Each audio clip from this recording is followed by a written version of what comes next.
Ça peut sembler incroyable, mais ça arrive partout. Des hyènes aux chimpanzés, des bourdons aux lions. Des bébés animaux tuent leurs parents et ça arrive souvent, régulièrement et parfois brutalement. Ça peut être pour prendre le pouvoir ou pour survivre, mais l'issue est toujours la même. Les liens familiaux sont déchirés sans pitié. Aucun respect pour les anciens.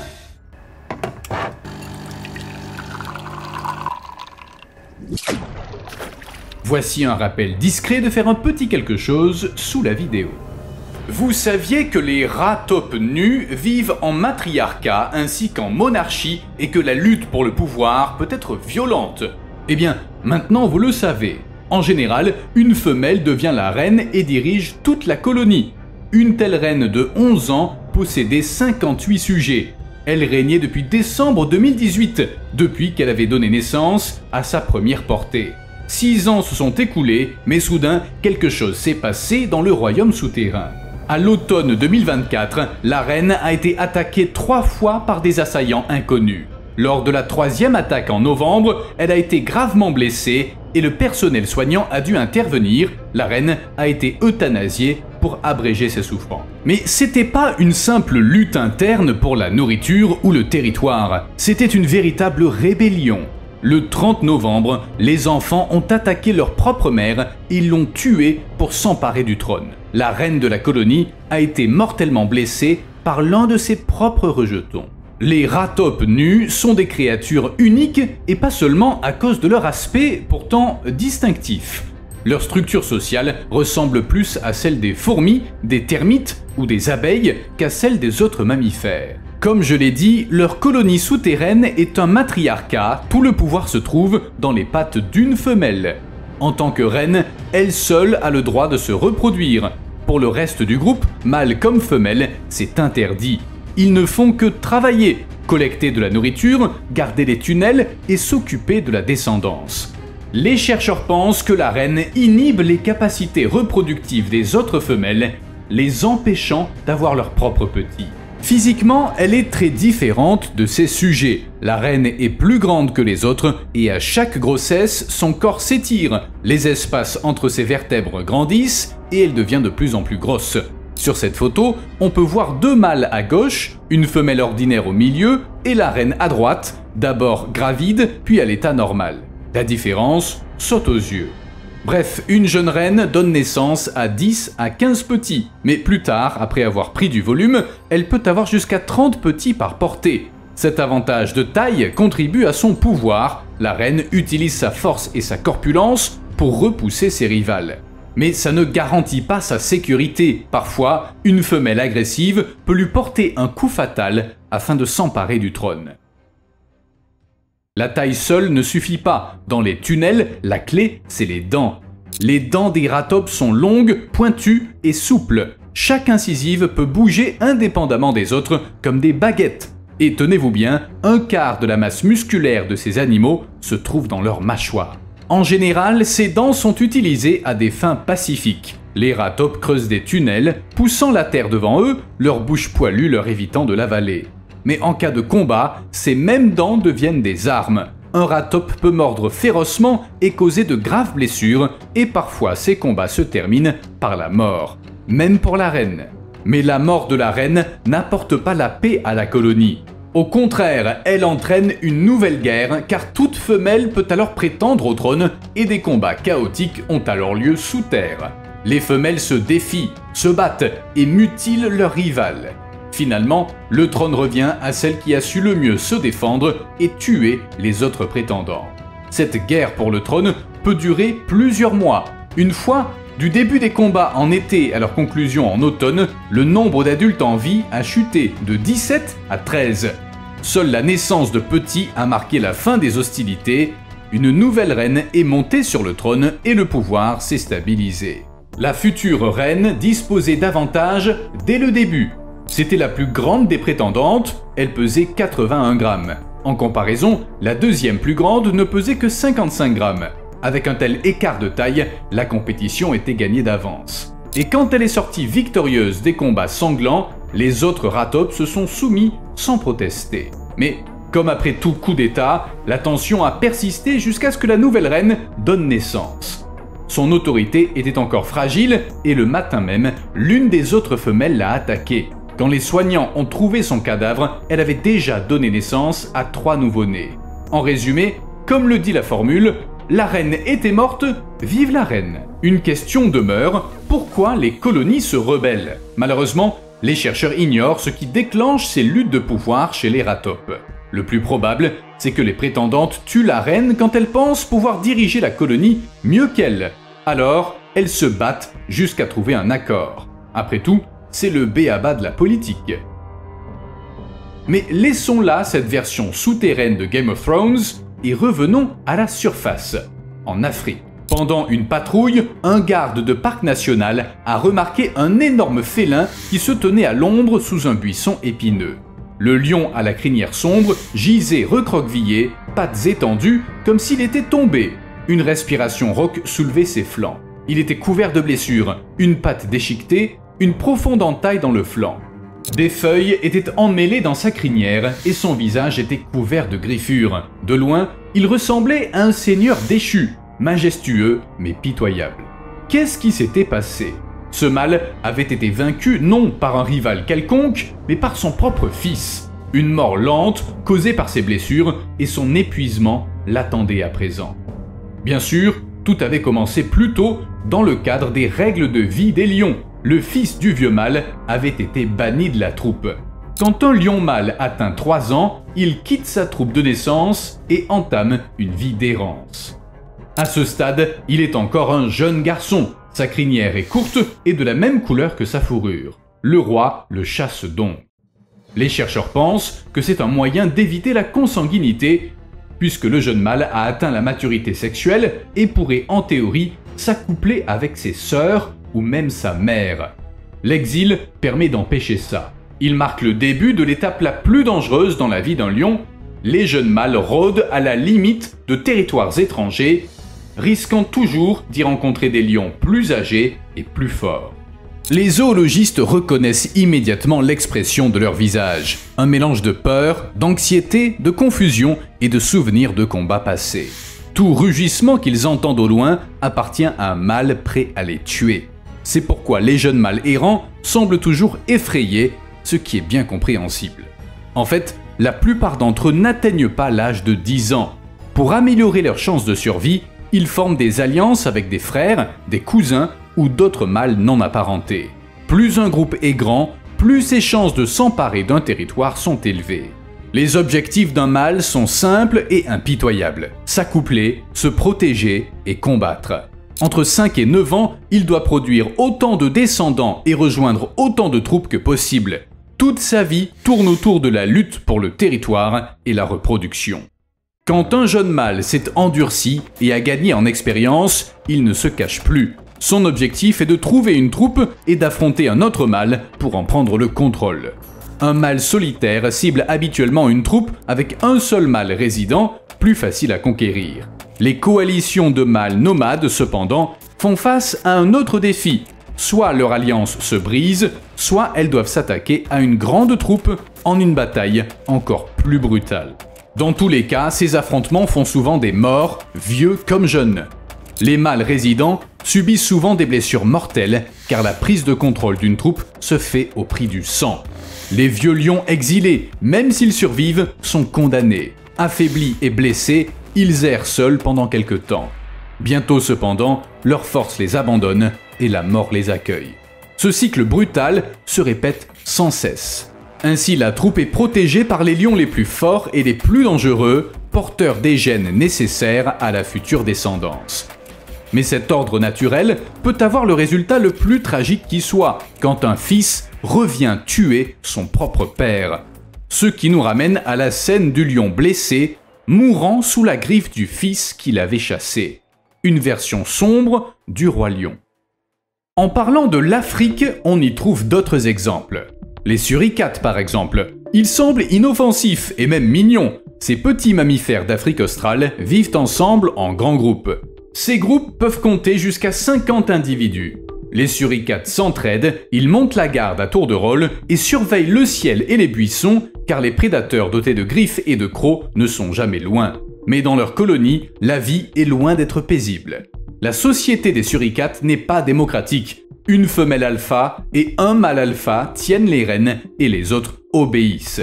Mais surtout, c'est la femelle alpha qui contrôle la reproduction. Elle donne naissance à presque tous les petits. Jusqu'à 80% de la descendance annuelle d'un clan vient de la femelle dominante.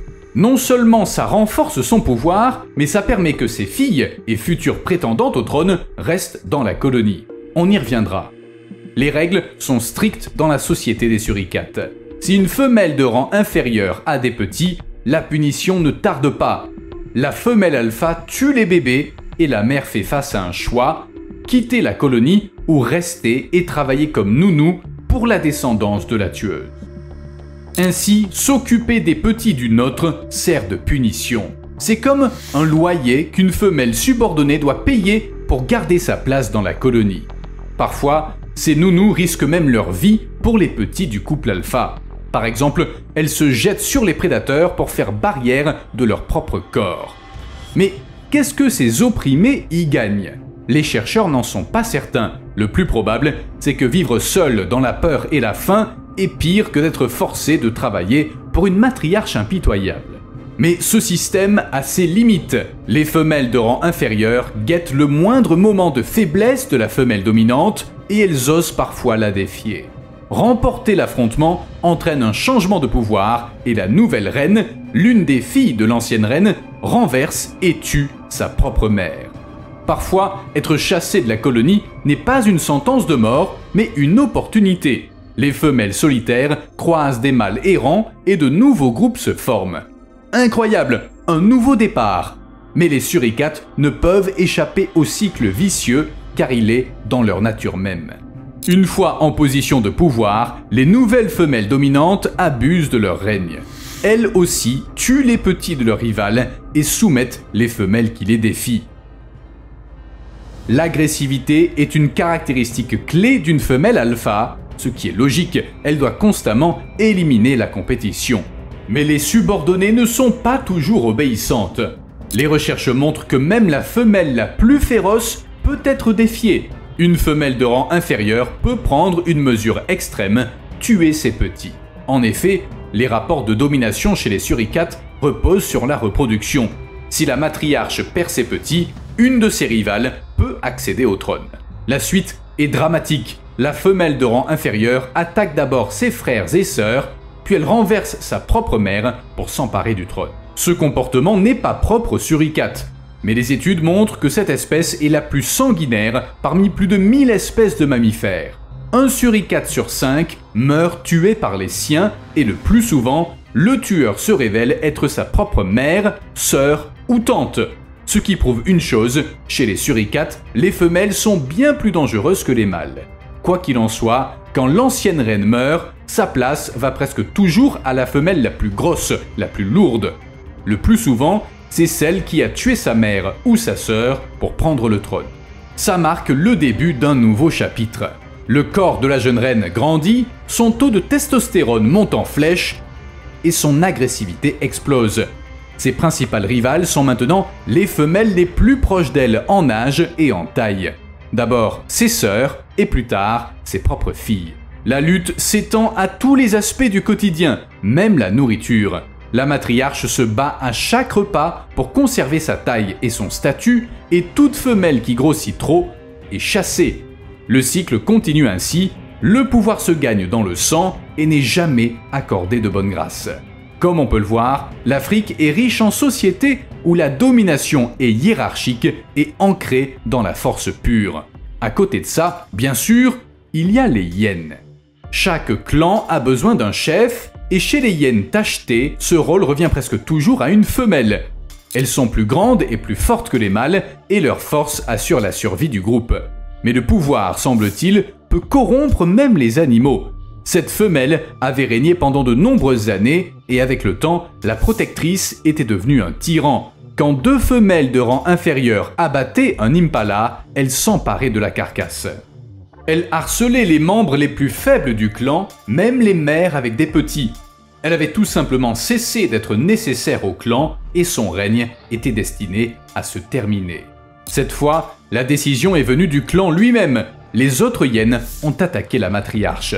En duel, elle aurait battu n'importe quel rival. La différence de force et d'expérience était trop grande.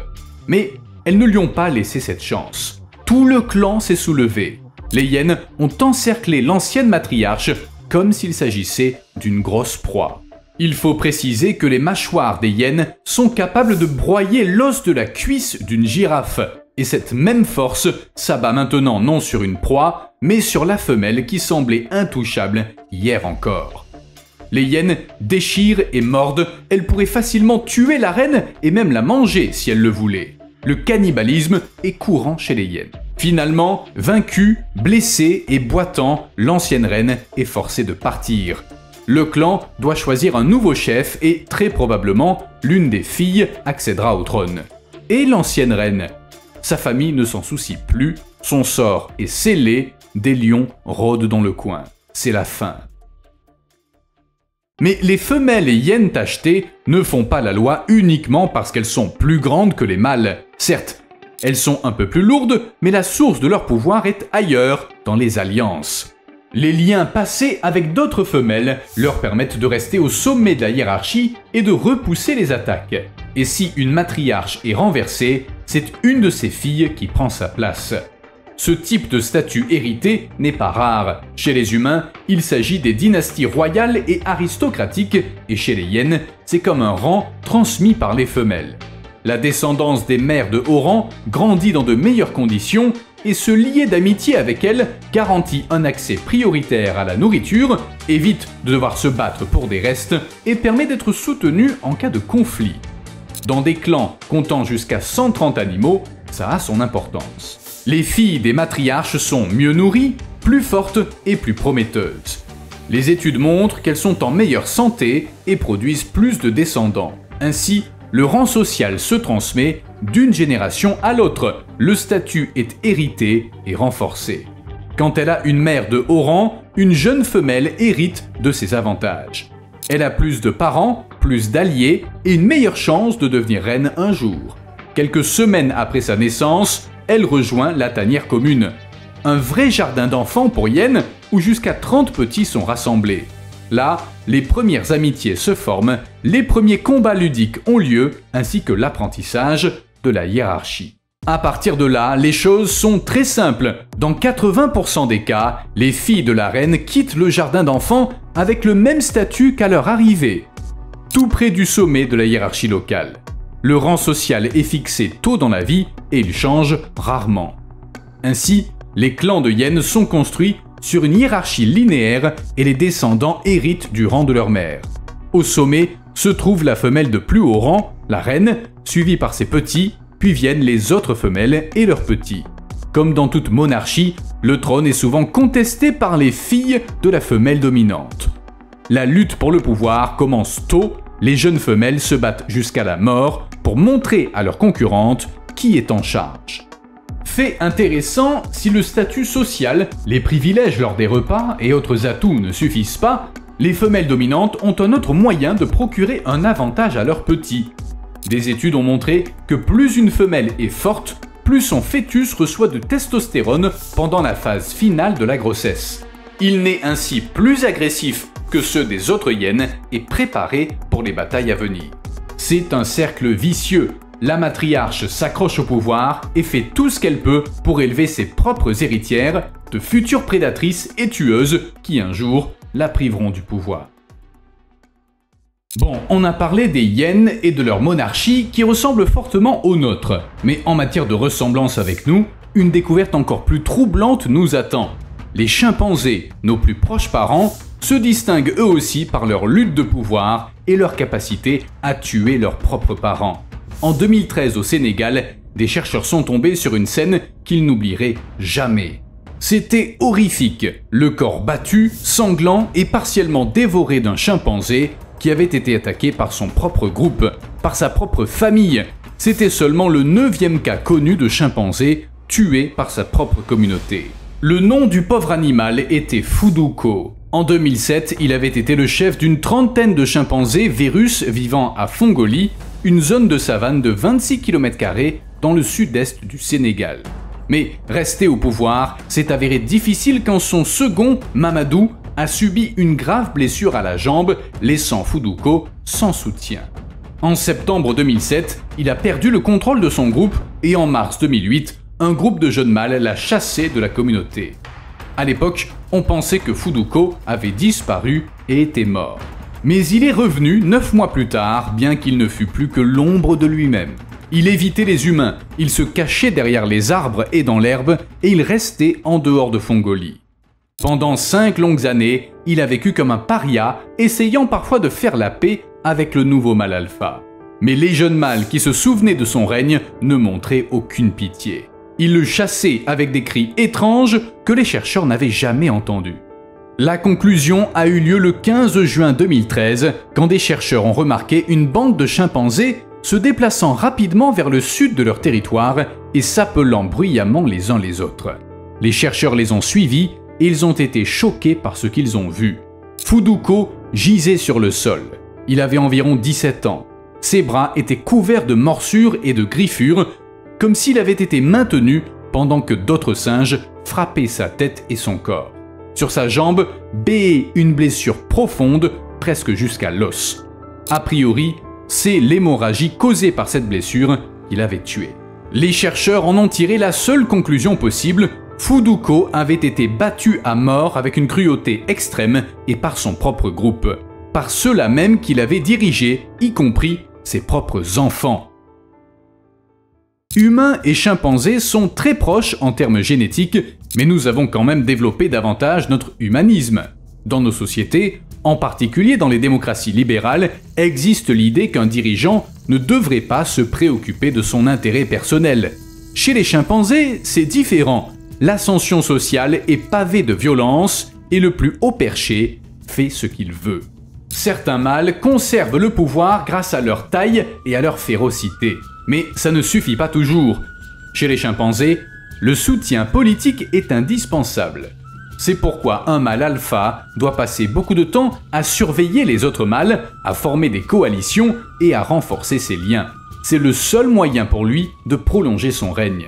En général, un mâle alpha reste au pouvoir de 3 à 5 ans. Puis, presque toujours, un challenger plus jeune se présente qui agit de façon provocante, par exemple en secouant l'arbre où dort le chef ou en faisant preuve d'agressivité. Parfois, ces défis se terminent en combat et dans de rares cas, le mâle alpha meurt. Le plus souvent, la défaite est douloureuse mais pas fatale, mais les perdants ont du mal à s'en remettre.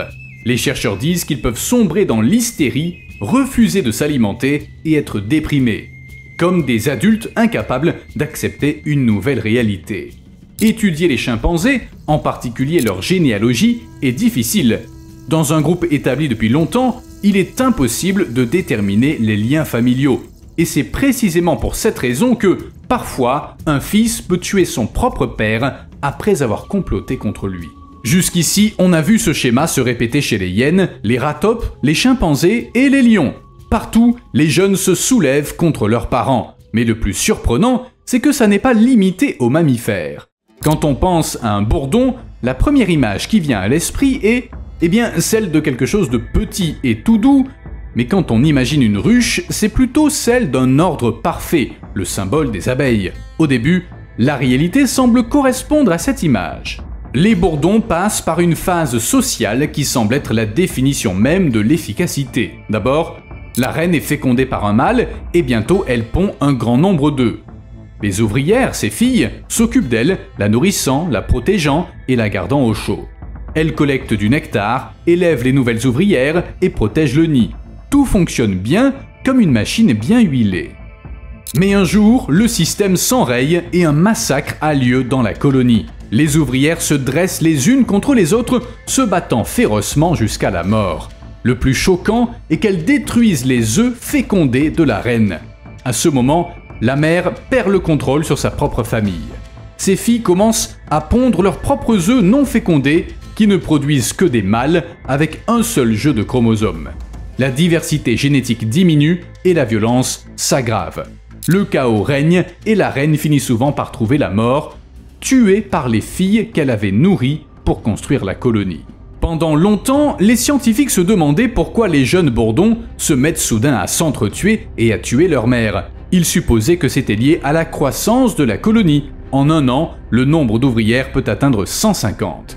Mais des études récentes suggèrent que le coupable pourrait être la cire. La cire contient des composés spéciaux, des lipides, produits tant par la reine que par les ouvrières. Plus la colonie grandit, plus ces composés s'accumulent, et apparemment, ils rendent les bourdons fous. Placer de la cire dans une autre colonie, pourtant calme, y déclenche un massacre, alors que la reine est vivante et en bonne santé. Or, c'est loin d'être exceptionnel, ça se produit chaque automne dans le cadre du cycle reproductif. À cette époque de l'année, les jeunes reines et les jeunes mâles émergent. Ils quittent la colonie pour chercher la nourriture et s'accoupler avec d'autres bourdons.